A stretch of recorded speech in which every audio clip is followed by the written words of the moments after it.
হুজুর। কি করেছো আমার রাজ্যের হাল?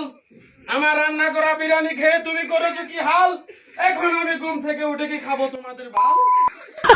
কে খেয়েছে সেই বিরিয়ানি, আমার রান্না করা বিরিয়ানি? জনাব, বন্দি করো তাকে। পারবো না মহারাজ। কেন পারবে না, কেন পারবে না? আমি কি তোমাকে বেতন দিয়ে রাখিনি? এখনো 3 মাসের মতো বাকি রয়েছে না। কে বলেছে? এত বড় মিথ্যা অপবাদ আমার প্রতি কে দিয়েছে? আমি তো প্রত্যেক মাসের বেতন তোমাকে দিয়ে দিই। কে বলেছে এখনই বলো, তোমার গর্দান নিয়ে নেবো আমি। কেন বলছি? এখনো কথা বলছো না? কে বলেছে তোমাকে মিথ্যা অপবাদ আমার প্রতি দিতে? জয়নাল দিয়েছে। কেউ? বন্দি করো জয়নালকে। আমার বাবা ছিল এ রাজ্যের এক বলুন।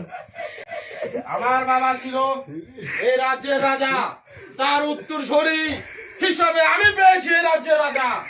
আমার বাবা কখনো এই রাজ্যের প্রজাদের প্রতি অবিচার, কখনো জুলুম অত্যাচার করেনি। আমার বাবা সৎ পথে ছিল।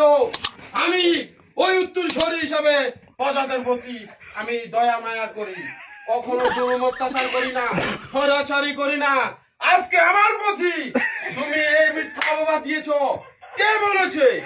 প্রত্যেক মাসের বেতন মন্ত্রী মশাই আমার থেকে নিয়ে যায়, তোমাদেরকে দেওয়া হয়নি কেন?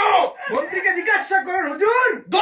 বন্দি করে নিয়ে আসো মন্ত্রী মশাইকে। তার গর্দান নিয়ে নেব, তাকে ধরে এনে 50 মিনিটের ভিতরে তাকে অন্ধকার কারাগারে নিক্ষেপ করো।